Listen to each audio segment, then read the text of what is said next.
Welcome to Mayor Harold Washington, his LGBTQ plus legacy.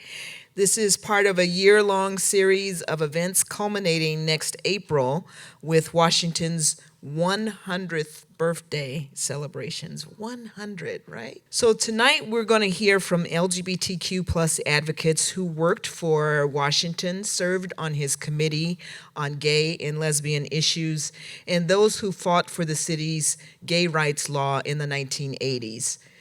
Our special guest is State Senator Mike Simmons, who will be joining us later to discuss how Washington's legacy as mayor from 1983 to 1987 impacted his own trajectory as the first openly gay Black man elected to a state Senate post in U.S. history. And I'd like to just share a little bit about how I came to know Harold Washington, not personally. I was actually in college at Iowa State University when he ran for our office, and I remember the night that he was elected, the Black students were making an argument before the student council to have more airtime on the student radio station, as well as a better slot for what we were calling urban contemporary music, which was code for Black. And it was a rather contentious meeting. And at some point during the arguments, and it was an argument, someone paused to announce that Harold Washington had won as mayor of Chicago. And I hadn't followed the election. I wasn't very politically astute at the time, but I knew that was super important. And all of us students in the middle of that battle at Iowa State knew that that was important. I credit that as us being able to get the airtime that we wanted and the slot that we wanted, because the whole dynamic changed after that. And I think, like many of you in the room, you know where you were when he was elected, and you knew where you were when he died, and that is certainly true for me. So I just wanted to share that little bit about Harold Washington from my own personal perspective before turning it over to my lovely co-host, Ms. Channyn Lynne Parker. Hello, everybody. Thank you so much. Kim, thank you for those words. I'm Channyn Parker. I'm a community member. I am a proud Black trans woman who has done a pretty decent amount of community advocacy work, right? I would say so. But again, today we're here for what I will call the ancestor of Affinity, the late Mayor Harold Washington.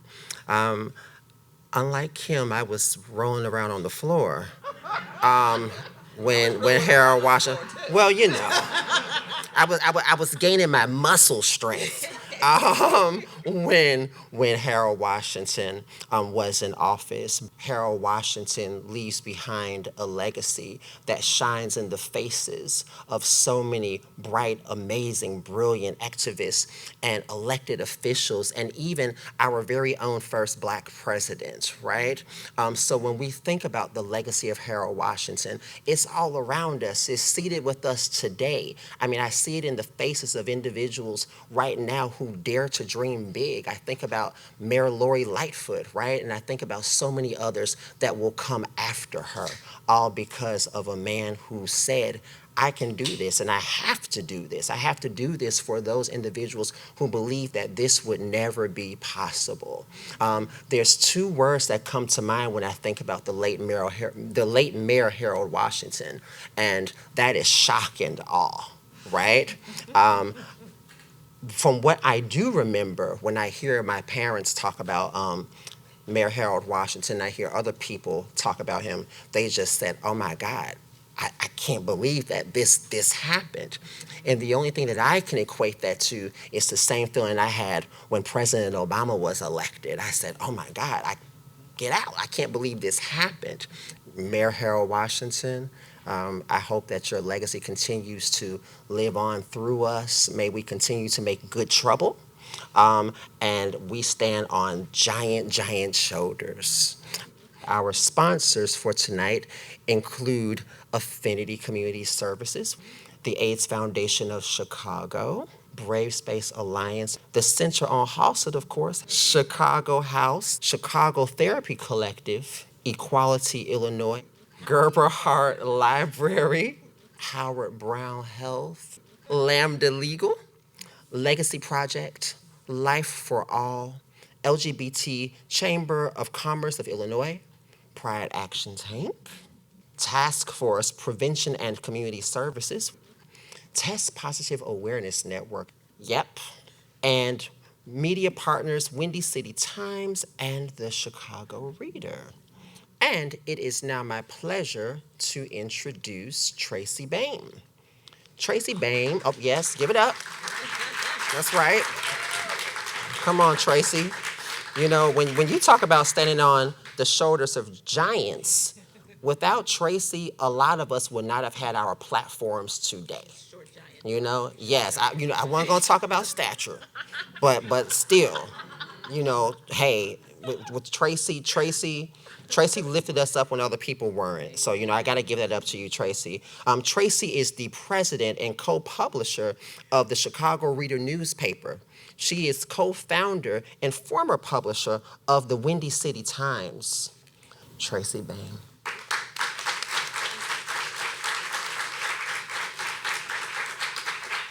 Thanks very much, Kim and Channyn.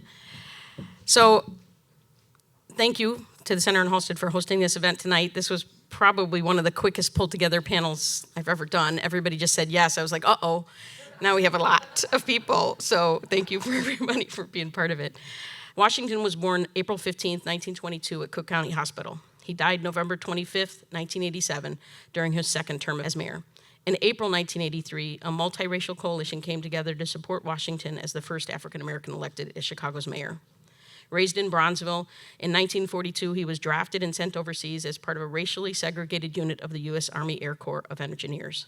After graduating from Roosevelt University, he went to Northwestern Law School, where he was the only black student in his class. He graduated in 1952. He later served in the Illinois Senate and Illinois House from 65 to 76 and was a U.S. Congressman from 81 to 83 when he became mayor. In the state Senate, Washington worked to pass 1980's Illinois Human Rights Act. The new bill sought to ban discrimination based on, among other factors, sexual orientation in connection with employment and other transactions. The bill actually did pass the Senate, but political maneuvering stalled it. It took another 25 years for a new version to pass, banning discrimination based on sexual orientation. Washington was a pioneer in so many ways, but we're here to discuss his impact on the LGBTQ community of Chicago. I was able to sit down and do an interview with Washington for Windy City Times in 1986, a year before he died in office. In 2018, in looking through Washington's archives at the Chicago Public Library, I found the prep notes given to Washington in advance of my interview. It's a very rare opportunity for a reporter to see these, and it says a lot about him that they are very detailed, and his staff was very concerned about his perception in the LGBT community. Washington had progressive support during both of his elections, and that included many LGBTQ people. Incumbent Mayor Jane Byrne had a lot of white gay support, including in Washington's re-election effort, but Washington's ability to bring a solid coalition from many communities led to his two victories. Among his gay-related accomplishments were strengthening and further enforcing an executive order that had been issued by Mayor Byrne, barring discrimination in city employment. All department heads were made aware of its existence. He appointed the first committee on gay and lesbian issues, and Chistophersen's going to be here tonight. She was on that first committee. He was the first sitting Chicago mayor to appear in the Chicago Pride Parade rally, which used to be held right after the parade. And he was the first to appear at a gay and lesbian civil rights event in 1985 at the IVIPO Glenn Sudbury Awards dinner, and in 86 at the Mattachine Midwest anniversary dinner. In an interview in 2011, Kit Duffy said about her work for Washington, "The truth is it's such a very different time back then when open discussion of sexuality, and particularly gay sexuality, was taboo. And very nearly all politicians were resistant to talking openly about what realistically was needed to combat AIDS, the first and most essential step, of course, being that very thing, open discussion.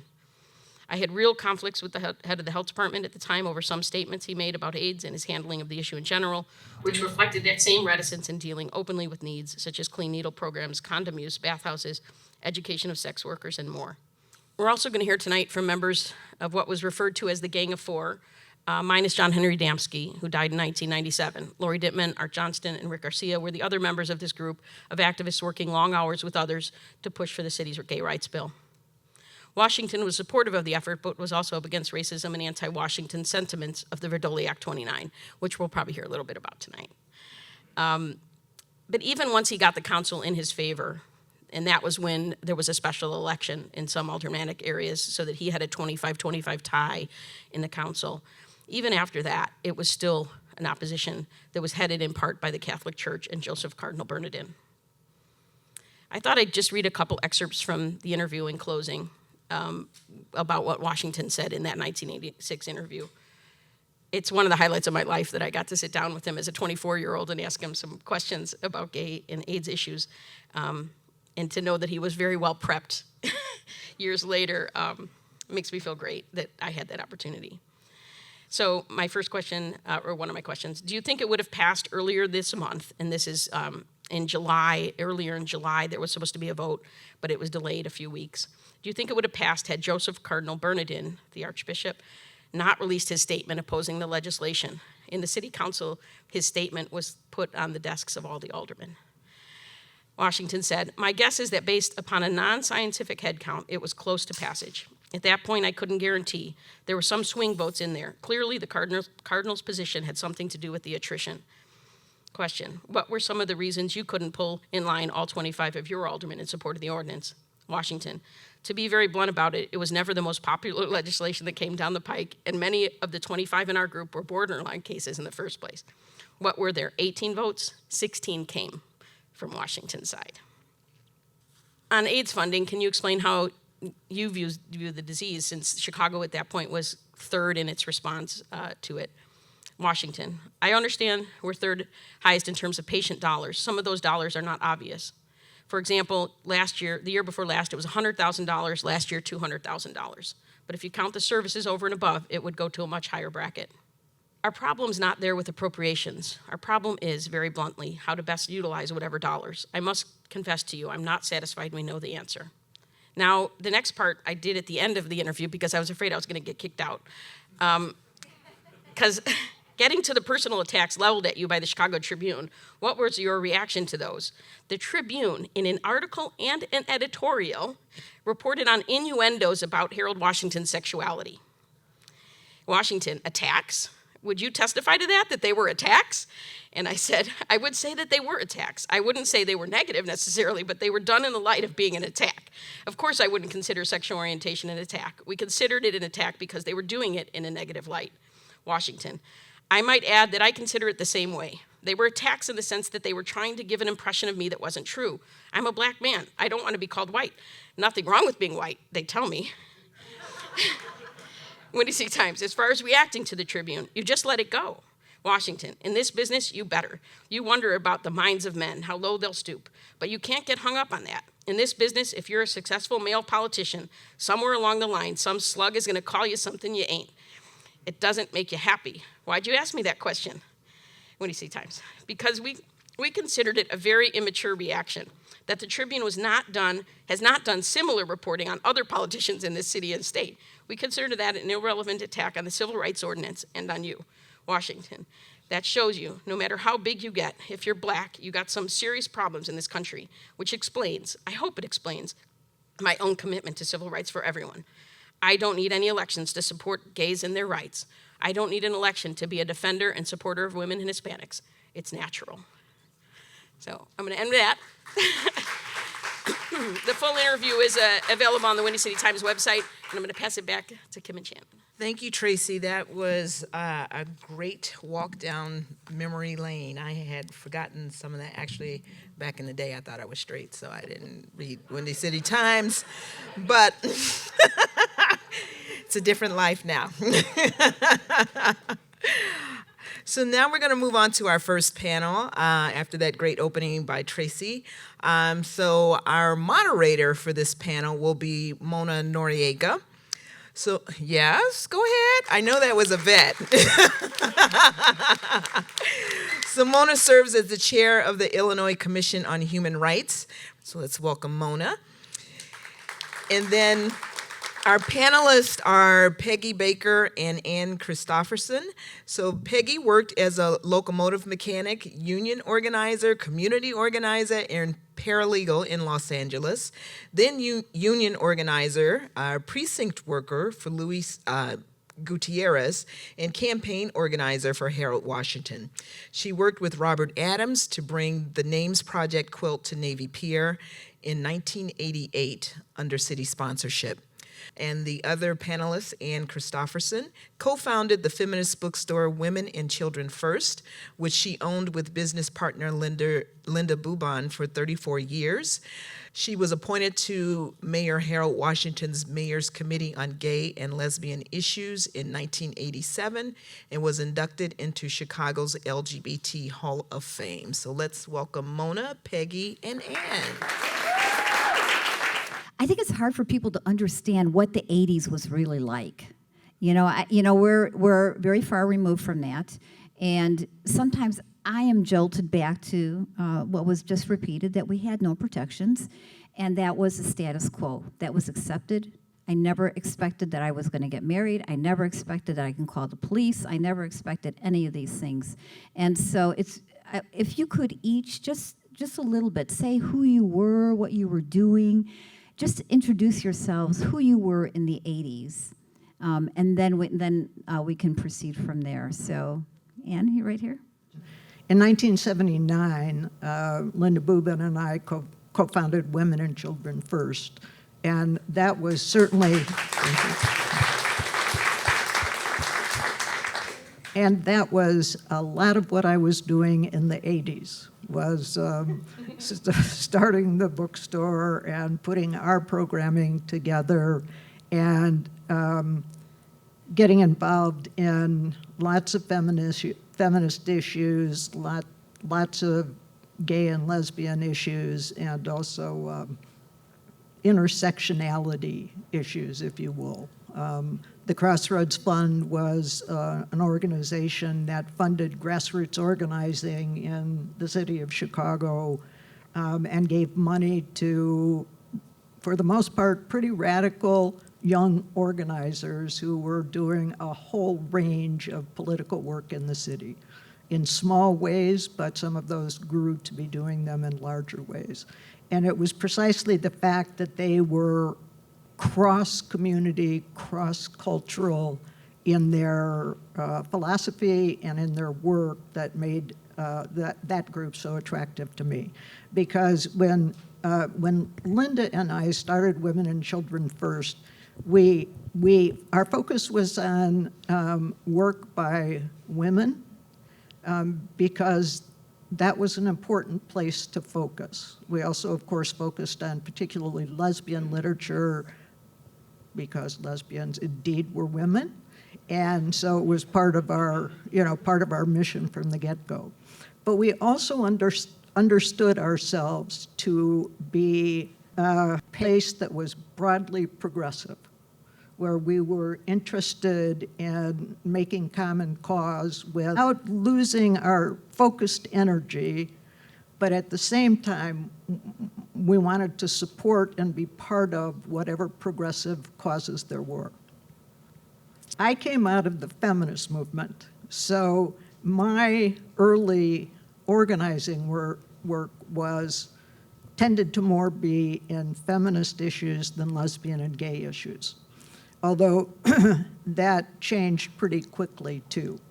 I'll remind you that the ERA was being reintroduced had been reintroduced, and Illinois was one of the states that had not signed on to it. So in 1982, I and a lot of lesbians and feminists were chaining ourselves to the fence in Springfield, trying to get attention to and lobbying for the passage of the Equal Rights Amendment.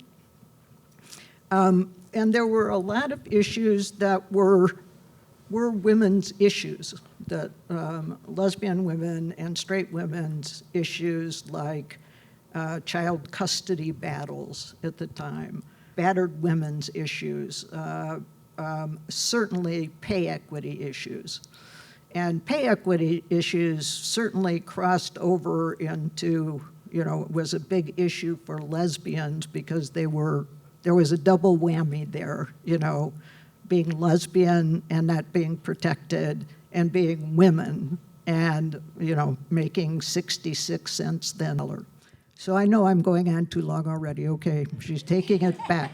But I just want to say, I got much more involved in gay politics when I was appointed to the board of COGLE, the Mayor's Commission on Gay and Lesbian Issues, and I hope I have time still to talk about that.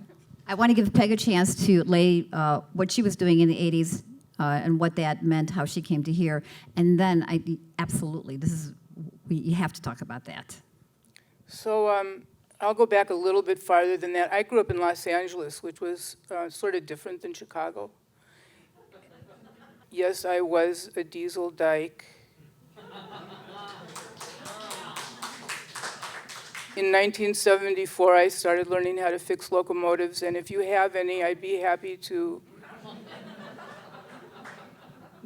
Maybe not. And that was an experience of being in a workplace that was, at that time, 500 men and 4 women. And it was always interesting to me that I just couldn't convince anybody that I was gay. These guys, they just wouldn't give up. And you would have thought that the overalls, the chain wrench in the back pocket, you'd think they would have caught on, but after I realized that the railroad was not a growth industry at the time, and I was going to be working afternoons with Tuesdays and Wednesdays off for maybe the rest of my life, I sort of got out of the industry. And I did some work, union-related work with workers who were getting caught up in the waves of unemployment that was coming from the Reagan administration, sending jobs overseas, basically changing the tax laws to undermine American production. It was at that time that I got to go to Sacramento, the state capital, with a group of unemployed auto, steel, and logging workers. And the logging workers brought their chainsaws and scared the socks out of the industry representatives that were there. And that was where I first got to see Maxine Waters, like reading the Riot Act to some of these industry lobbyists. So that was a very interesting way of sort of seeing the intersectionality that Ann talked about. And in 1983, I came to Chicago for a range of personal reasons, and I came the week before the mayoral election because I had been hearing about the campaign from friends, and a lot of them were lawyers who were working for Washington, and they were sort of fighting battles on the streets about issues unfamiliar to us today, like voter access to the polls. And my we're not in Kansas anymore Toto moment came when I put on a Washington button, punch 8, or I don't remember if that was a prime, but anyway, I put on a Washington button, and I was walking down State Street by Marshall Fields, and this old white guy spit at me. And I just thought, well, I can really sort of understand what this election is about. He doesn't know anything about me, he sees the button, that's it. So I came to feel that supporting Mayor Washington's work was about the most important thing that you could be doing in Chicago. Thank you. Thank you so much. I would love for you to talk about how the Gay and Lesbian Advisory Committee formed. It was in 1985. And I'm going to give you the mic. Kathy Munzer is going to tell you when to stop talking. All right, I'll try to stay focused. The committee was formed in 1985. Kit Duffy was the liaison to the gay and lesbian community that Harold Washington appointed. Kit Duffy I could talk about for a long time because she was a straight woman, but like Washington himself, just dedicated to making the world a more equal place. making it fairer, creating more justice, and she spent her whole life doing that. And to get back to our issues, though, she was just a key player in the lesbian and gay rights activism scene in the 80s and beyond. Kit convened a committee, and she interviewed people from a broad swath of the lesbian and gay community. What her rationale was for putting together the 15 people she came up with, I'm not sure of. But the 15 of us represented, we were from arts organizations, political organizations, social service organizations like Horizon, Cook County doctors, Ron Sable was one of the members, Marie Kuda, who anybody who knows lesbian history in Chicago knows was the primary mover and shaker in the lesbian and gay communities for years. So it was a balanced committee, and in many respects, I don't know that there's ever any such thing as a representative community, a representative committee, but this went some distance in that. And we met with department heads in the city. Kit facilitated a lot of this. The important thing is that we had Kit's ear, and Kit had our ear, but Harold Washington had Kit's ear regularly. But I think the thing I want to say is the committee did a lot of work in its sphere in meeting with city leaders.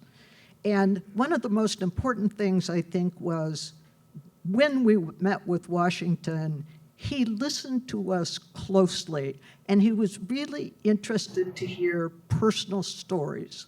Those seemed very compelling to him about, people who'd lost their jobs, people who couldn't, get in the door because they were gay. And it went from there. He was very open, he listened, he took it personally, it plugged right into his civil rights agenda. And we were certainly ready for him and so happy to have him, and he was ready for us. So many of us here are activists. We organize politics. We know what it is to run a campaign, and we know the hardships of trying to get the candidate before your particular audience. And so we're talking about 1987 now.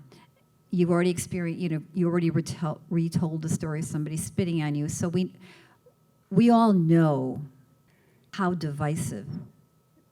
I don't want to refer to the council wars because Mayor Washington did not like that. That term. But if you could talk a little bit about what it meant to organize that rally in 1987 for his re-election. Well, Ann and I co-convened a campaign committee that back in the day was called Lesbians and Gays for Washington.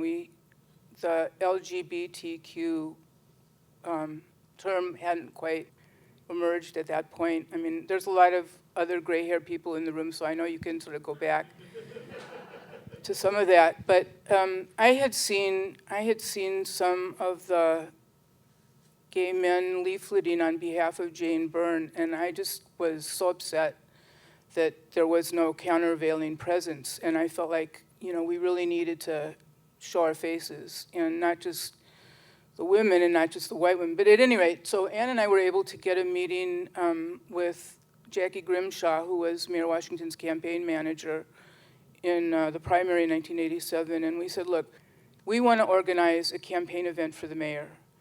And we will do all our own publicity. We will do all our own campaign literature. We'll raise our own money. If we come up with any extra, we'll give it to you.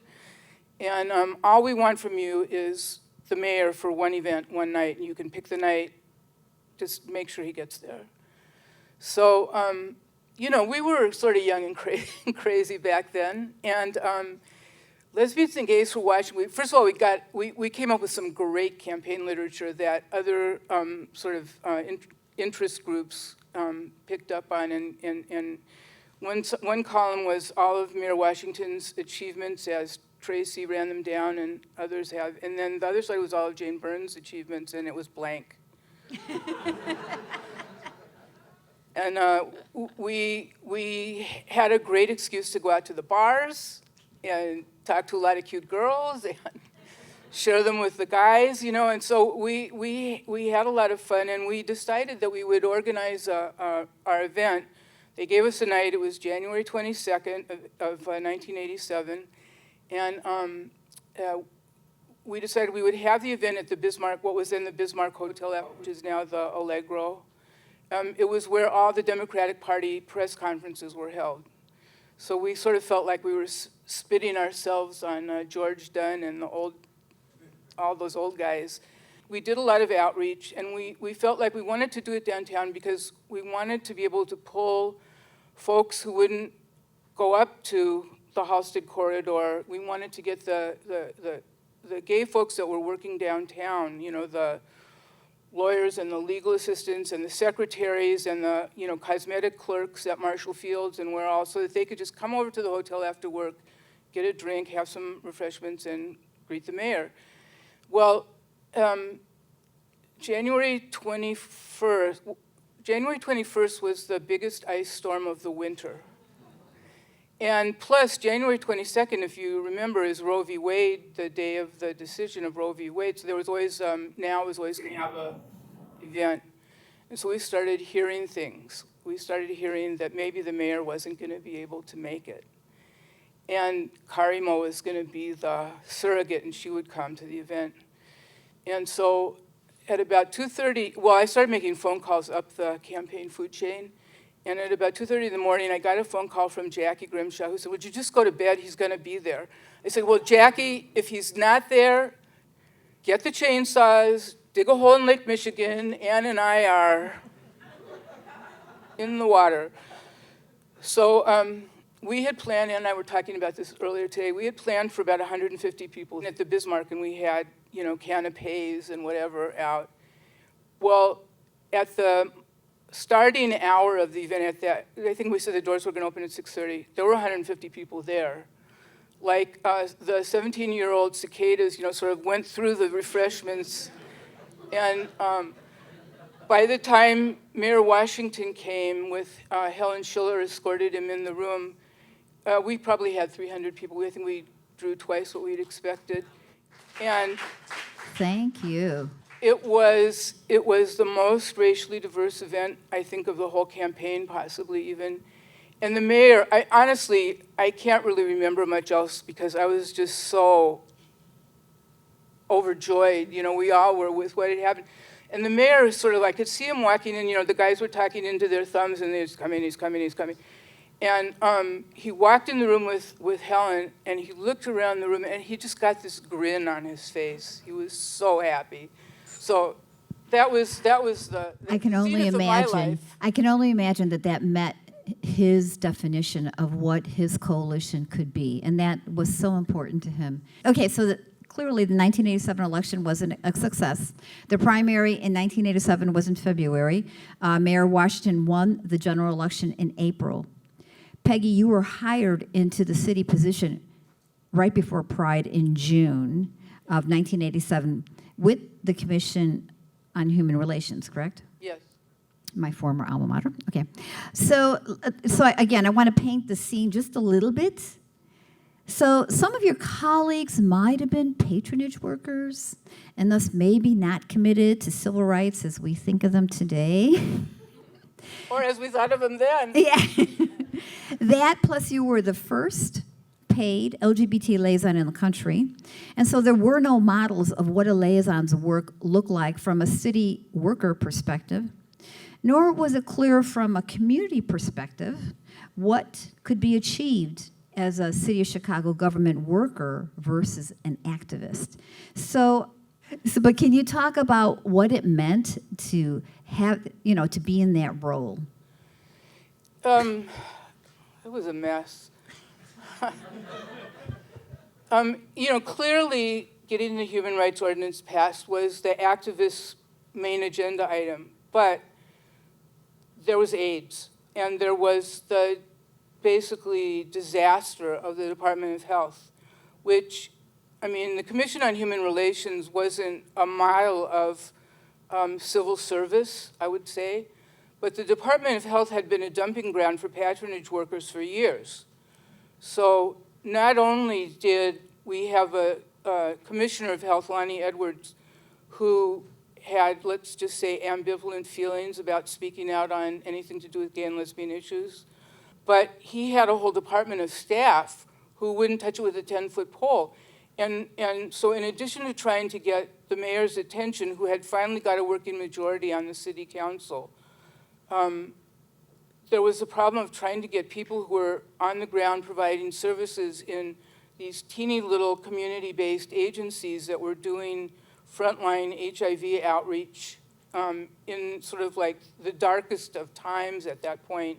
There was no treatment, there was very little, nobody had insurance coverage. You know, if you got found out, if your HIV status got found out, you were both fired and dropped from your insurance. It was very difficult times, and community groups were trying to get stuff done and couldn't get reimbursed. I remember, I mean, I know that Bruce and Horizons was trying to get bridge loans. It was taking 18 months for people to get, paid for the services that they were providing. And of course, the hardest hit of all those agencies were the ones on the south side and the west side, of course. So I was trying to figure out how to shine a light on some of that. And then there was the problem of trying to get the mayor's attention now that he had a chance of getting a broader agenda passed because he had a 27 to 22 or 23 margin on the city council. How was he going to prioritize what he was doing? And so I felt like my role was to try and, to one degree or another, be a conduit between the mayor and the communities, the different communities, not just the activist community that was working for the human rights ordinance, but also, there was a whole other group of people who were just trying to survive at that point and didn't have organized representation. So there were a lot of competing interests. And I also felt like the human rights ordinance work had spawned really important activists.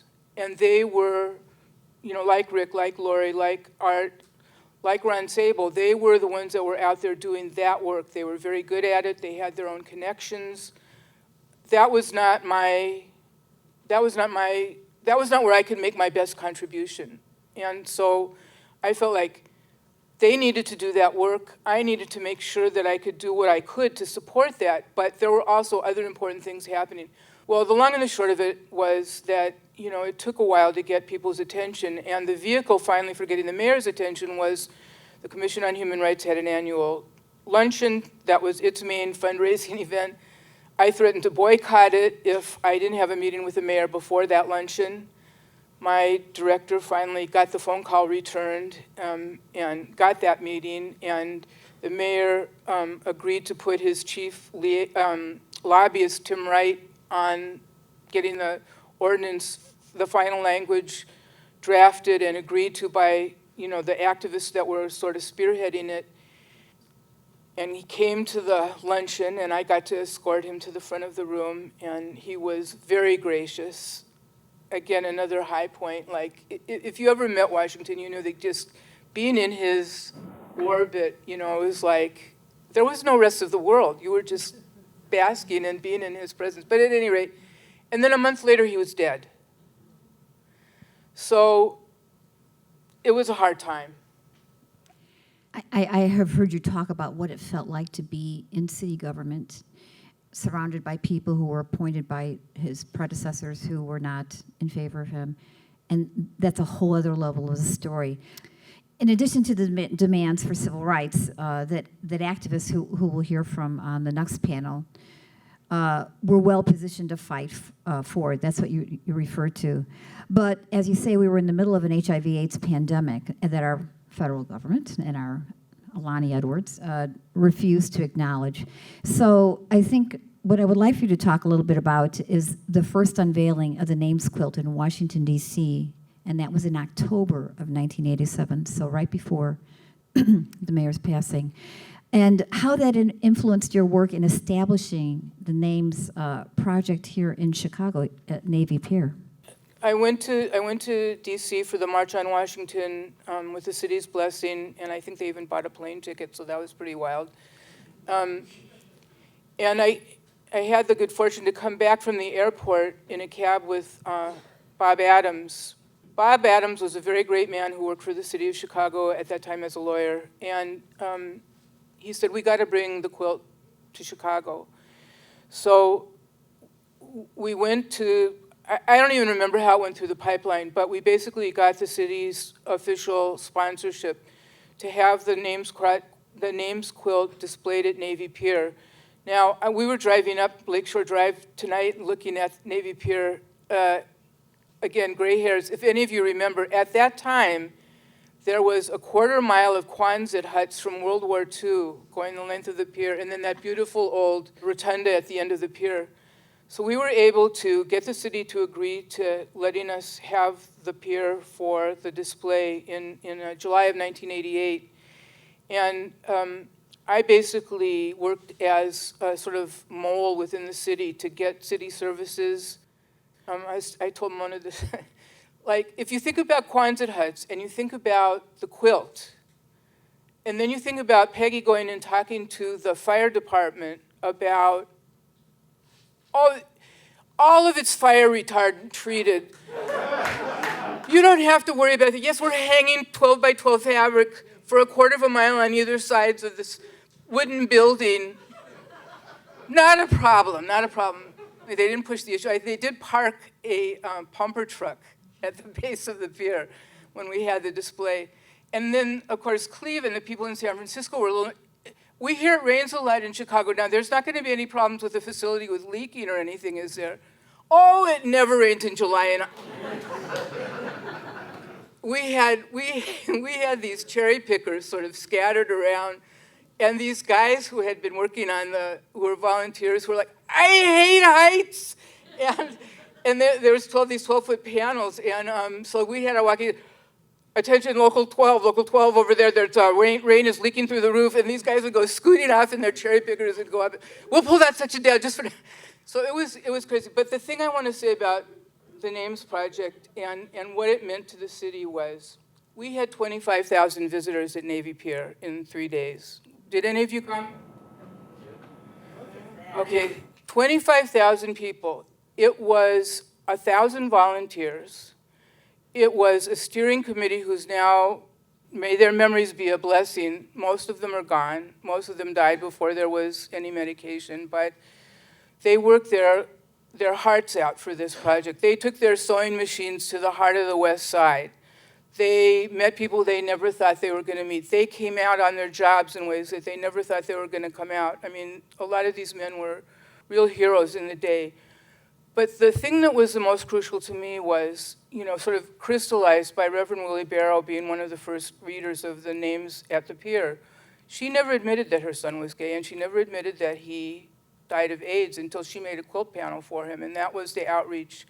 And that was some of the cover that was provided to the assholes like Bob Shaw and these other retrograde morons on the city council who, finally had people that went to their churches in their communities saying, what are you going to do about this? To me, the most moving thing of that, and sort of like, again, the crystallization of the whole experience, and why I felt like that if I could do this for the Human Rights Ordinance, this was my best piece. One day, well, two things. One, my daughter, who was then 8, helped make a panel at the Craft Building in the Department of Human Services. And so when we brought her to the display, she walked in and she saw quilt, as far as you could see walking in the door in the Quonset huts. And she looked and she said, is this everybody in the world? It was just that overwhelming. And then the second thing was an African-American woman came over to me when I was standing, doing my volunteer shift, and she looked at me and she said, I'm looking at these names. She said, I thought I was the only one. She had never been able to talk to anyone about losing her son. you know, from her, from the people who came, I think you can draw a line both to the Human Rights Ordinance and to Jeremiah Wright and to the first AIDS ministries that came out of the South Side, and to some of the funding that came through, and to Barack Obama, you know, who I look at as Harold's spiritual son, and who could have used a little more guidance from his father.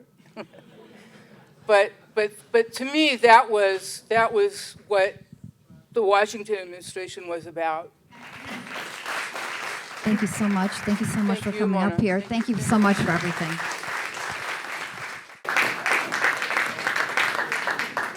We're going to hear real briefly, 3 minutes from Tom Donnelly, a little bit about history he was going to mention. I worked at the Harold Washington campaign. I worked hard to get a rally. It was always cut off at the very top levels of the campaign. I met with a group of people with Al Raby after the primary, and he said, when we walked into the room, he said, there's not going to be a liaison to the gay and lesbian community. I just want to make that clear so we can go on to other things. We got out of that to have put in a report to the transition committee from the gay and lesbian community, which we submitted to them. We submitted, it was like on the Tuesday we submitted it, and Wednesday we had a meeting with the head of the transition committee, who was the deputy campaign chairman, Ken Glover. We walked into the room, and Ken Glover says, you mean to tell me that if you're kicked out of your apartment because you're gay, you have no recourse for that? We said, yes.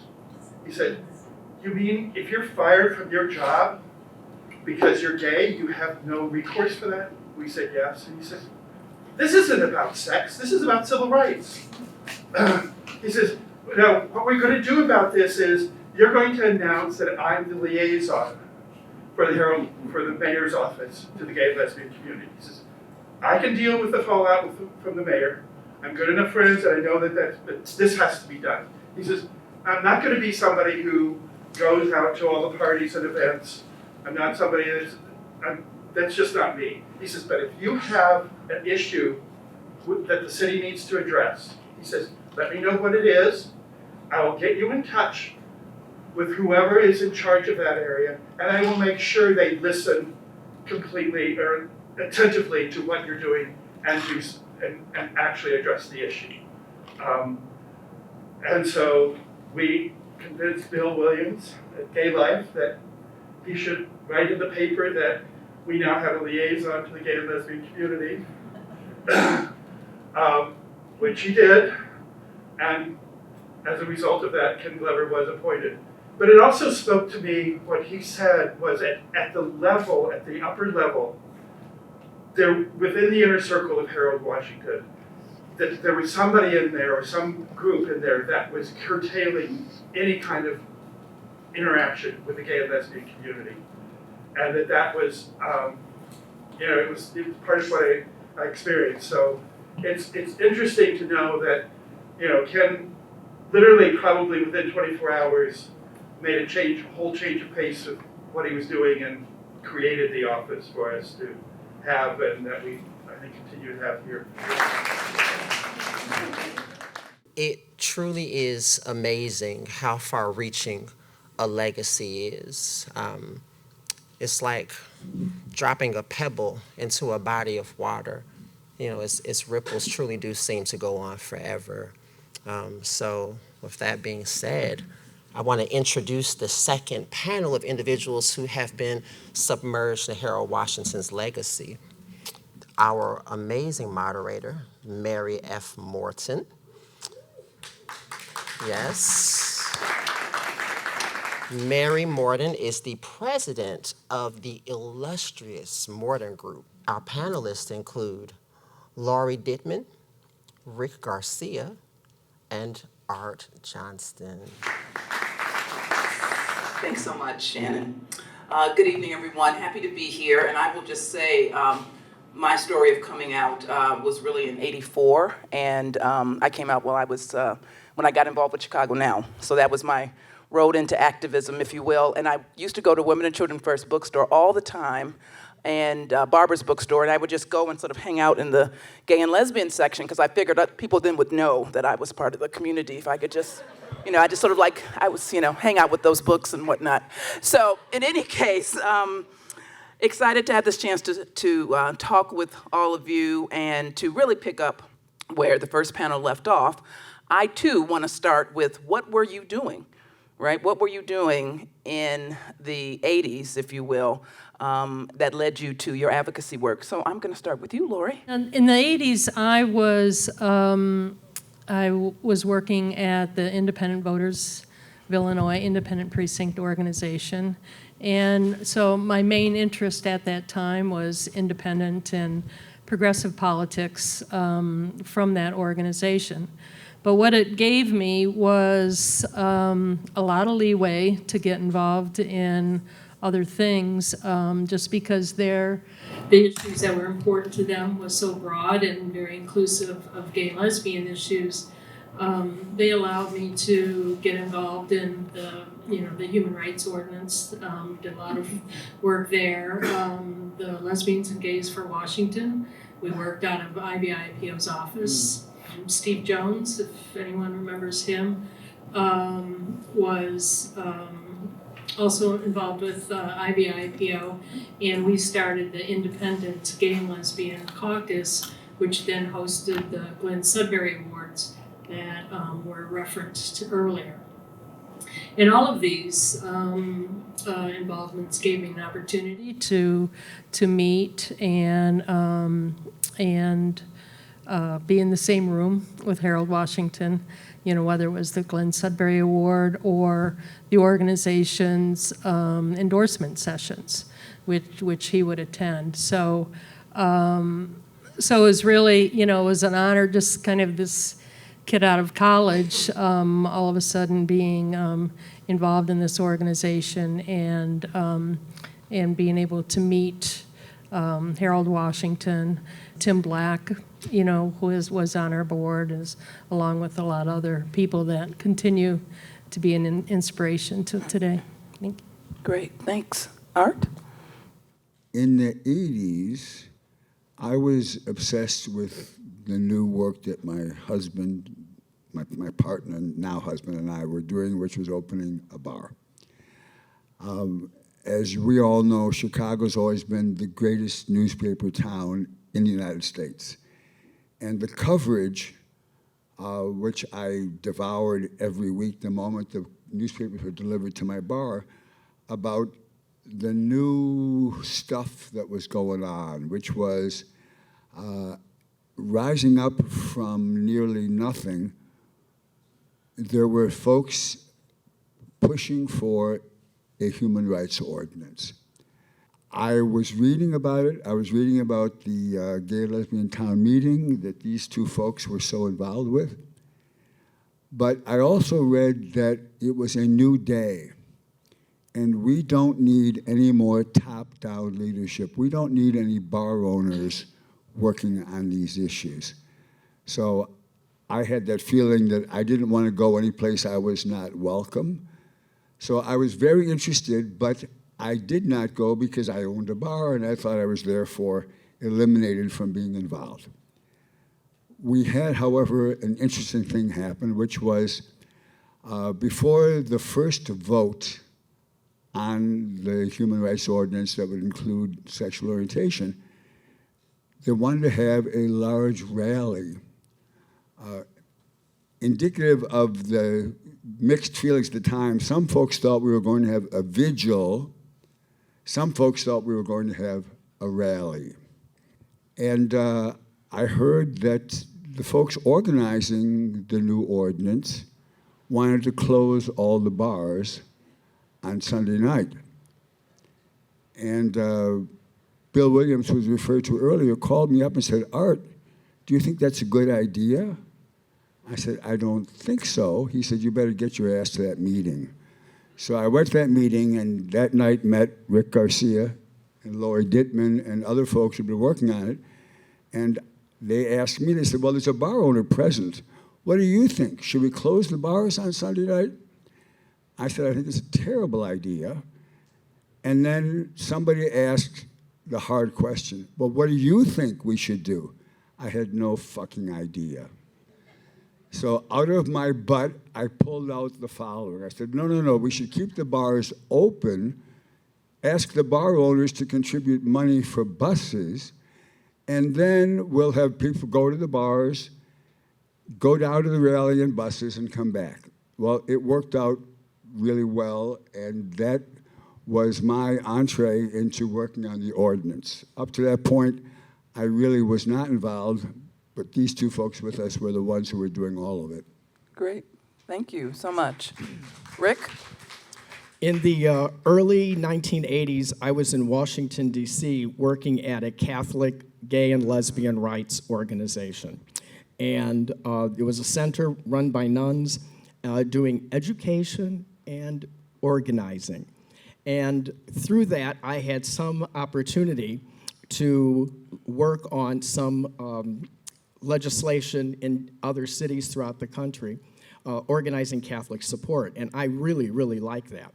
And I had the summers off, and I was spending the summer here in '86, and that's when all of this stuff started to happen, and I was here, and it just took me over. And I did not go back to Washington, D.C., and I'm still here. I remember going to those meetings, and again through Bill Williams, who said, Rick, this is happening, come to this meeting at Eagle Tiff's offices, I think, right? And we were there, and for me, it was very exciting because it was a turning point, I think, in the way that LGBT movement changed pretty dramatically that summer. So what happened is that you had very young activists with very different experiences coming together. And in the past, we had the old guard who did politics, I think, in the way that it should have been done in those days. But we came along and said, we're not going to, fuck that. They're not going to tell us when we can do it. We're going to tell them when they're going to do it. And it was a complete change of how we operated. So we said, we're going to make the determinations, and we are going to go forward. Now, what the hell do we know about anything in those days, truth be told? But we were tenacious, we were young, we didn't have the sense to be told no. And that was the way we were operating. And happily, there wasn't too much drama from the old guard, just, well, go do it. Okay. So, Laurie, from your vantage point, set the stage for what was happening with regard to working with the Gang of Four. As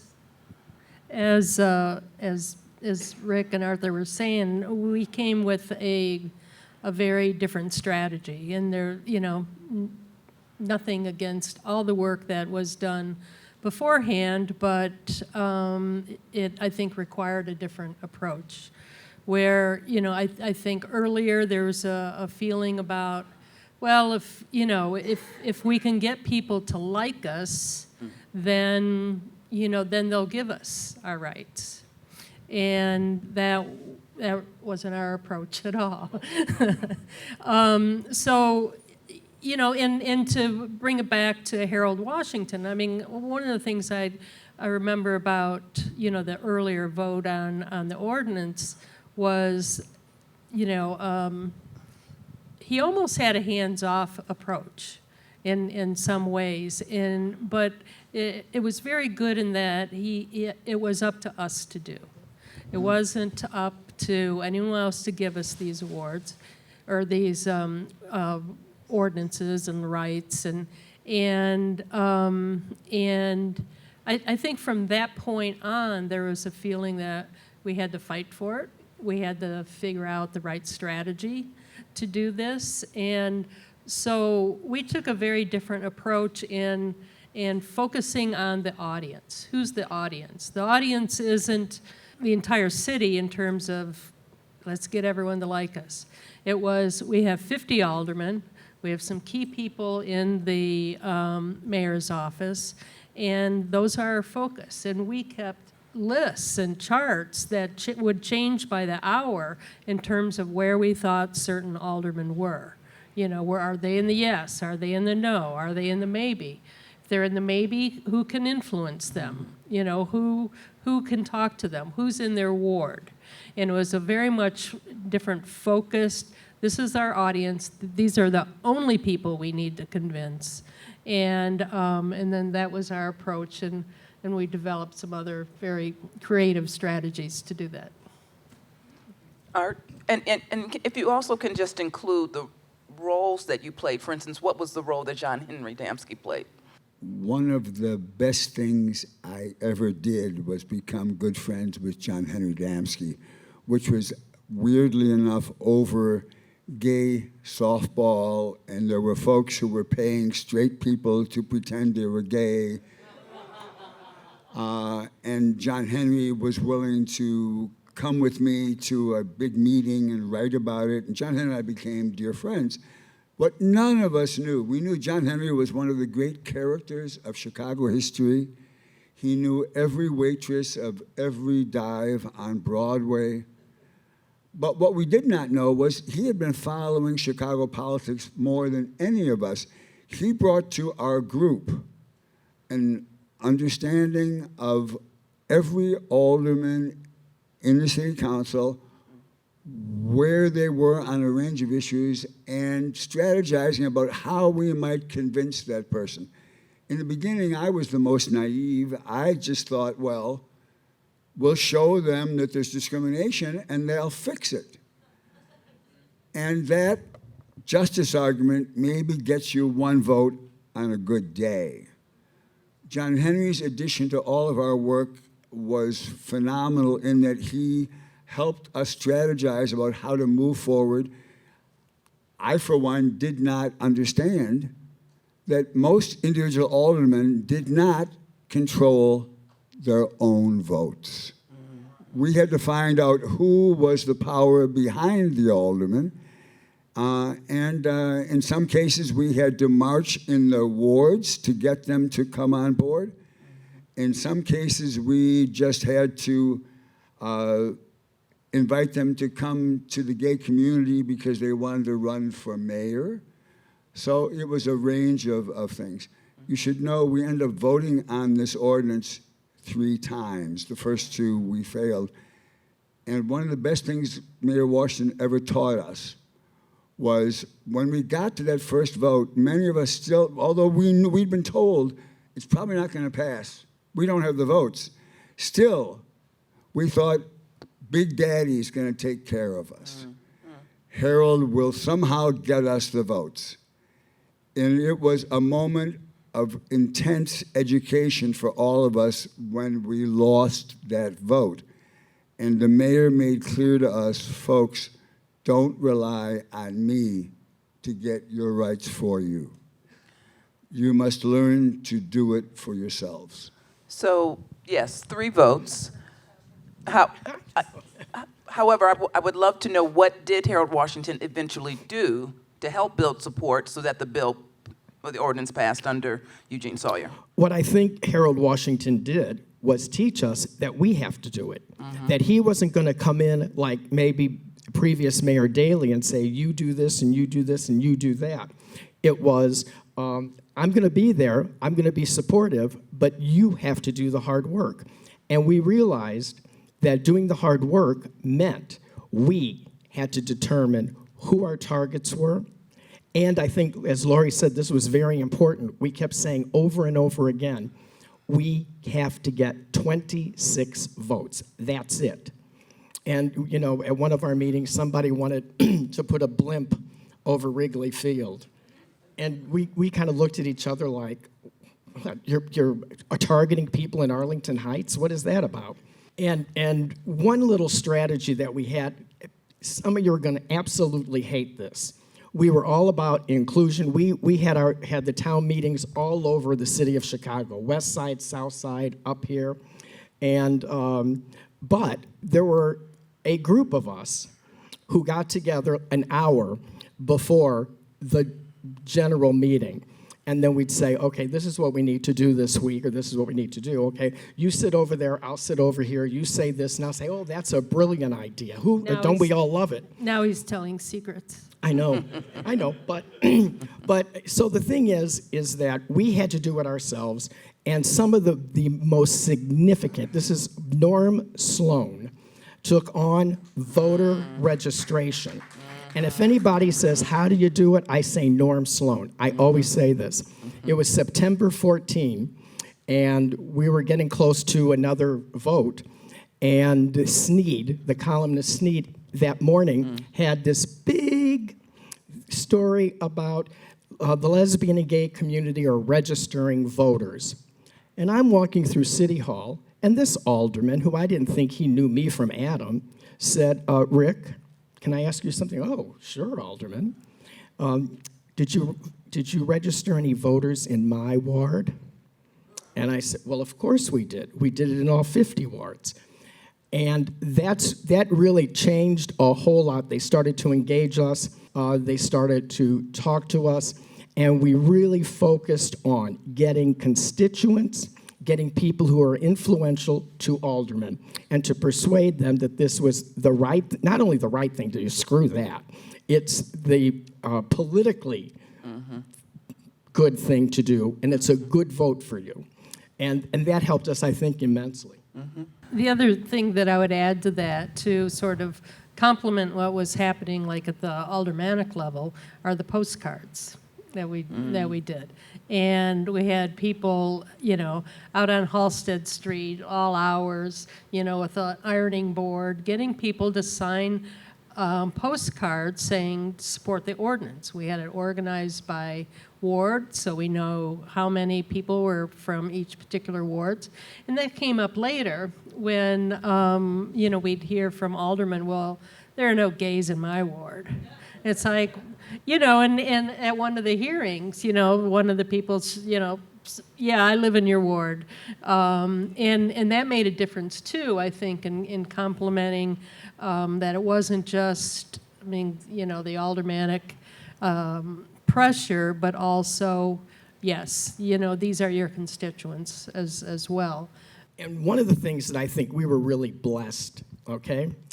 Laurie was with IVI IPO, and that was her working on this ordinance was full-time. And Art had the ability as a business owner to work full-time, and I was supported by 26 orders of nuns who gave me money so that I could do this work. And so you had, now remember, in those days, there were very few gay and lesbian people who worked full-time for any kind of gay organization unless you were a social service organization. But political organizations, everybody was a volunteer, everybody was part-time. We could, on a moment's notice, put a jacket on and go to City Hall or go to State of Illinois building. And I think that, especially in those days, you didn't see full-time gay rights activists here in town or any place, frankly, and that is what I think really, helped a lot. To try to understand how important this ordinance was, it was the idea that we could pass a law that you couldn't fire people for being gay was further out in the stratosphere than marriage. We simply could not conceive that this could happen. And those of us working on this, hardly a week went by when some political reporter wouldn't come to one of us and say, what do you guys think you're doing? This is Chicago. This isn't Seattle or San Francisco or Boston. This will never pass. And the biggest impediment was religion. And I want to ask Rick to talk about this because our side won the battle for religious support. Would you mind? And just briefly, because I have one more question. Okay, sure.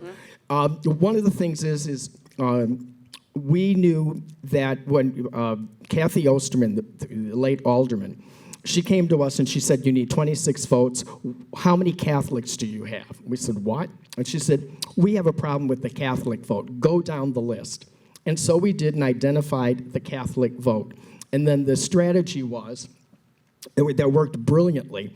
We found parishes in the Alderman's Ward, for instance, whatever, the 22nd Ward.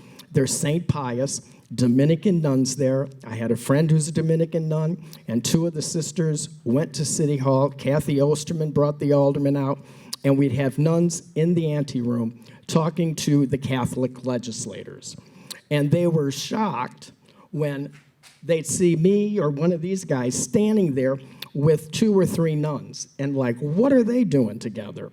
So that was a way to minimize the archdiocese. And the other issue is that we were adamant that we would, unlike past efforts, we will not dialogue with the cardinal. We said, when the cardinal is the 51st alderman, then we will engage him. But until that time, we only talk to the aldermen who have votes. Okay, all right. So let's fast forward to the Trans Inclusion Amendment and to marriage equality. What are some of the lessons you learned that really helped in the more recent efforts? Something that you previously referred to, Kathy Osterman. Kathy taught us to count. I remember Kathy saying, after the first vote failed, she had us go down the list of all the aldermen asking, well, where's the first ward? How did that alderman vote? What is that alderman's religion? And we would go, huh, what? Kathy, I remember her looking specifically at me, because I'd been a school teacher and thought I knew how to learn things, and she said, if you folks do not learn how to count, get out of this business right now. You're wasting my time and your time and everybody else's time, because politics is about nothing more than knowing how to count. And as what we all learned in those years in the mid-'80s helped us enormously as we moved into trans inclusion, as we moved into marriage, because we began to understand that lots of lovely ideas like let's put a blimp over Wrigley Field's night games, all those wonderful ideas, I give Rick great credit, because Rick would always say, tell me what vote does that get us? Tell me what vote that, and it helped us realize that we had to learn how to count. Rick? Mm-hmm. And along with trans inclusion, I learned a hell of a lot, because all of a sudden we knew that this was an issue coming up, like nobody was talking about it. And I went to a couple of workshops in Dallas and someplace else just to learn, in Detroit, trans issues, right? And so I immersed myself in learning all about or as much as I could. But the important thing is, and Mary, you did a lot of work on this, when we wanted to add gender identity to the city ordinance. Mm-hmm. You know, Mary was on the inside working, and we were on the outside working. Mm-hmm. And it was trying to make it palatable. Now, from that, I learned that when we wanted to add gender identity to the bill in Springfield, the statewide bill, our strategy there was to tell no one. And this was in conjunction with the trans rights group at the time. And they said, you know, maybe we should go underground. I said, that would be great. And frankly, we did not even tell the sponsor of the bill. Lana Hostetler and I drafted the bill, gave it to him, and he says, is it the same? I said, basically. And he signed it, and then we put it in. And I will tell you one quick thing. When that was done, that sponsor got hell.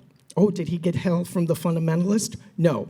He got hell from the Human Rights Campaign, because they said to him, if you include gender identity, it's going to be harder. Yep. So that made our work harder, because I had to say, okay, if you take it out, what vote do we get? None. So then we were upfront and honest about it, but it was people within, I don't even want to say our own community, but those folks in D.C. Absolutely. With people within the community. And we were one of the first states to include gender identity in our statewide Yep. Oh, and just really quick, and the thing we learned from this is that I worked on, because things weren't going well in Springfield, so I worked on with local communities in 13 cities around our state. And I said, here's the preferred language, and every one of them contained gender identity. Excellent. So that's how we got it done here in Illinois. Excellent. Laurie, do you want to add anything in terms of lessons learned as the advocacy efforts moved forward around trans inclusion and marriage equality? One thing that, and I admit I was less involved than Arthur and Rick were in that, but I think it comes from, again, back from Harold, following a thread through everything we continue to do is coalition building. And I mean, Critical. we did that with the ordinance and making sure, moving it from a gay rights ordinance to a human rights ordinance, and reaching out to those other people who have been disenfranchised as well and didn't have the same level of rights. And we came back in a much stronger. Kind of an interesting how full circle can go, especially in City Hall, is when I moved to the treasurer's office to the mayor's office for people with disabilities, it was because Larry Gorski, who we worked with on the human rights ordinance, he was representing the disability community, wanted to hire me at that point. So, it's full circle, you never know, but it's that coalition building that makes any effort stronger. And that's one thing that I'll always take with me. Wonderful. Art, you want to make the last comment? I do. Our coalition of folks in our community, we had people who came to us from women's movements, from a range of movements. And when Harold Washington passed away, we lost an enormous number of our community supporters who would say, this would be wrong to work for a gay rights or human rights ordinance at this time. We should all first work to get another progressive mayor. And although that sounded good, the reality is we'd still be waiting for an ordinance if we waited for a progressive mayor. One of the things that we did was think about John Kennedy and Lyndon Johnson. John Kennedy was a hero to so many people, but the one who passed the Voting Rights Acts of 63 and 64 was not John Kennedy. It was the old arm twister, Lyndon Johnson. And we saw early on that we had an opportunity with Mayor Sawyer to make him our Lyndon Johnson. And that's how we ended up passing, was by using real politic to get us there. Thank you so much. I just want to say that this panel really this is an historic occasion because I don't know when the last time all three of you have been together. So happy that we had an opportunity to hear from you in your own voice and your own words about the work that we are all benefiting from today. So thank you so much. So we're going to make an intergenerational shift right now as we bring State Senator Mike Simmons forward. Yes. So Mike was born in Lincoln Square, the son of a single black mother and an Ethiopian refugee father. Simmons' family was one of the first black families to integrate Lincoln Square after the U.S. Supreme Court mandated that public housing be built on Chicago's North Side. He is the first black person to serve the 7th District. All right. The first openly gay member of the Illinois State Senate. And the third openly gay black state senator in the nation. Please welcome State Senator Mike Simmons. Good evening, everybody. Thank you so much, Kim, for that lovely and generous introduction.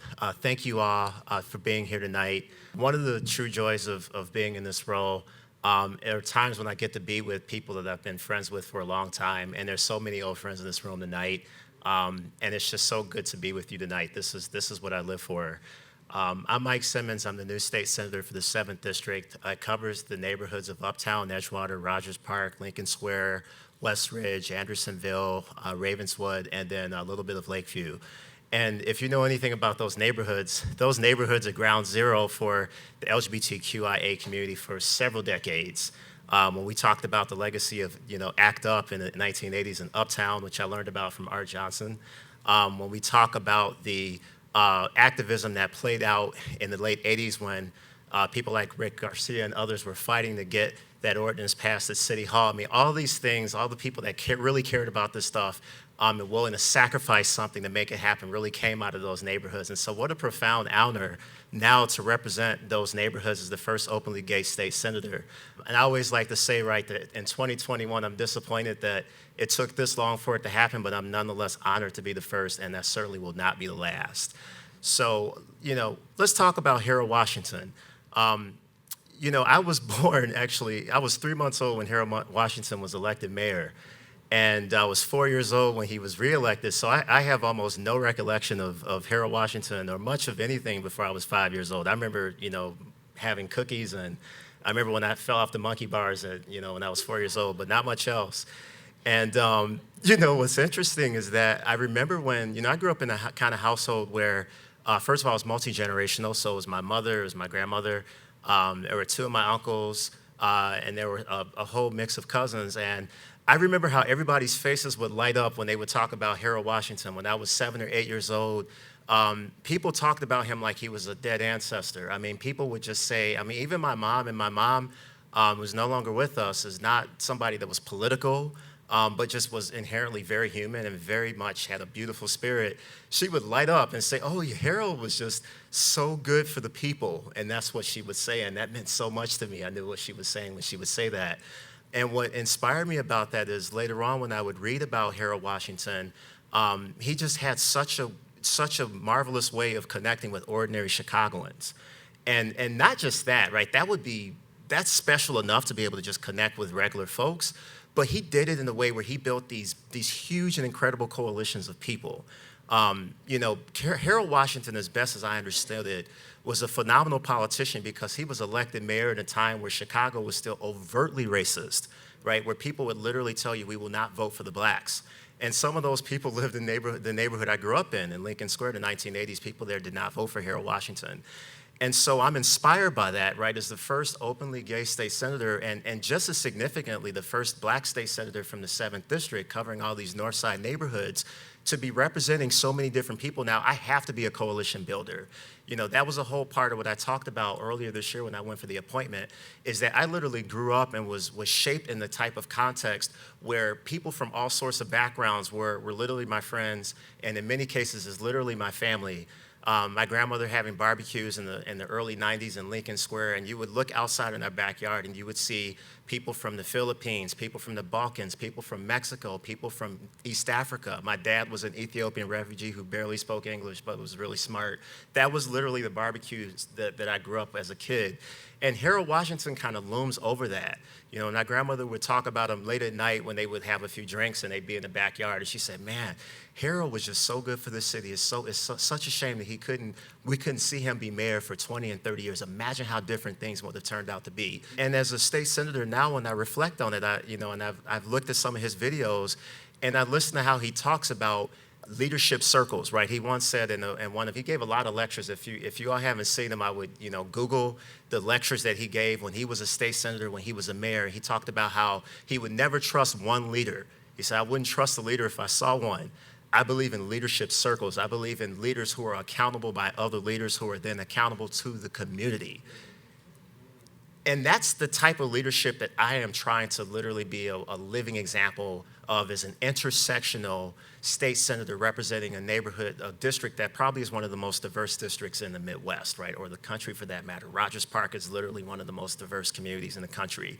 And so when you talk about Harold Washington being, first of all, a very erudite person, very smart person who came from humble beginnings, that's inspiring to me, and I think that's inspiring to so many Chicagoans, right? This is the city of Studs Terkel. This is the city of people who organized. This is the city of people who marched for women's suffrage, who marched to integrate public housing, right? I'm a legacy of integrated public housing, right? Literally standing here now as a state senator who grew up in public housing in an integrated community, right? And talking about a city where we talk about the big shoulders and people who marched down to City Hall, as the activist spoke about earlier, and demanded justice, right? Didn't wait for somebody else to decide when it was politically convenient, told them when it was going to be politically convenient. It's something that is deeply inspiring to me and really shapes how I try to show up in this role. You know, what else did Harold, and everybody that talks about him always refers to him by his first name. Have you seen those buttons where it's just Harold with the exclamation point? What else does Harold teach us, right, in 2021, right, other than just being somebody who was really just a gifted orator and really smart, but also very much a man of the people and very much someone that built coalitions? Harold was also the type of person who was really shrewd about the political process, right? And I've seen videos where he talked to people about how, look, I want to do what you're telling me to do, but I need you to go out there and I need you to create pressure at the community level so that it becomes hard for people to act like they don't know what justice looks like. You got to literally go out there and make sure that they don't forget it and it's not convenient for them to not know it. And that's something that's really inspiring to me too, right? In the few short months that I've been a state senator, literally 8 months, right? Like I always tell people I'm 59th out of 59th in seniority. I feel like the little kid at the debate tournament, right, that would come late and kind of had a tore up briefcase but really knew what he wanted to get done, right, and just really scrappy. That's how I'm trying to show up as a state senator, right? I got 6 bills passed in my first session, and equity is the through line through everything I got done. Right? I mean, I got a bill passed that speaks to the LGBT community and the impact of the pandemic on our community. I got legislation passed that holds police officers accountable for how they interact with the black community. I got legislation passed that facilitates access to resources for survivors of sexual assault. This is literally the intersectional agenda. And you cannot get bills like that passed if you're not willing to put pressure on those that you serve with and say, these are the things that are important to me in my community. But more important than that, I couldn't have gotten any of that legislation passed if it wasn't for the organizations on the ground like Howard Brown, Equality Illinois, Brave Space Alliance, the Chicago Therapy Collective, and so many other organizations. I could stand here for 15 minutes naming them that have been organizing and give me the ability to show up and speak unapologetically way as a first openly gay black state senator and be really clear out about what justice looks like for my constituents. That's how I got 6 bills passed. I don't think it was anything special about me. It was being very much attuned to what justice looks like, very much attuned to what we're living through in this moment in 2021, being very willing to be outspoken about what oppression looks like, having literally lived through so many different intersectional examples of what oppression looks like, having come out as a student body president at a college where people were deeply homophobic but also very wealthy, having tried to come of age in Chicago as a gay person in 2000, 2005, when we were off in the butt end of so many jokes. And you talk about gay, I mean, that's not even getting into the things that transgender people have had to go through and are continuing to go through. That takes a lot, right? You can't do that by yourself. You literally have to be somebody that is coalition-minded and somebody that is anchored in community organizing and thinks like a community organizer and is willing to be able to count votes and count constituencies if you want to survive in this game. And so that for me is what has been so inspiring about somebody like Harold Washington. As I looked at, in his short time as mayor, the things that he was able to represent, and literally 35 years later, a lifetime later, I'm 38 years old, literally 38 years later, we are still talking about him. He's still very much relevant. Most people probably couldn't name 5 mayors on one hand. And I think everybody in Chicago knows who Harold Washington is, even the people that probably didn't vote for him and didn't have the nicest terms to use when talking about him or his political talents. So that for me is it's just such a beautiful thing. I think it has such significance for me, again, as a member of the LGBTQI community, and the kind of things that I'm gifted to be able to do as a state senator and things I'm able to represent in this role come in large part because of people like Harold Washington, whose shoulders I now stand on and am able to stand on those shoulders with so many others that are doing this work at the community level and have shared power. I'm all about shared power.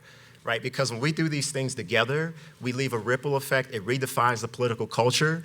And when I'm done in 10, 20, or 30 years from now, the next generation of people are going to be able to do even more and say more and create even more tension. And I like to always say when I create tension, I know I'm doing my job right when I get nervous. And I have that break in my voice when I'm talking to the leaders in the state senate, and I'm like, wow, I'm really pushing the buck here, but I know I have to do this if this is going to be worth a damn to anybody. I want the next generation to not have to have that quiver in their voice, right? When they're talking about name change legislation for the transgender community, when they're talking about how in 2021 we still don't collect data for LGBTQ people, when we're talking about census apportionment and talking about congressional districts and talking about political constituencies and how they get to vote, I want the next generation to be able to do that kind of work and be able to do it and not have any kind of anxiety or anything else when they do that work, because they know that the people that came before them blazed the trail. And that's what I'm committed to doing. I'm committed to blazing that trail for that next generation. I want them to be able to do this work and to do it unapologetically and to do it, and just completely thrive in that work. So thank you so much for giving me the opportunity to speak with you tonight. Will we do questions, or is that a wrap? Or? All right.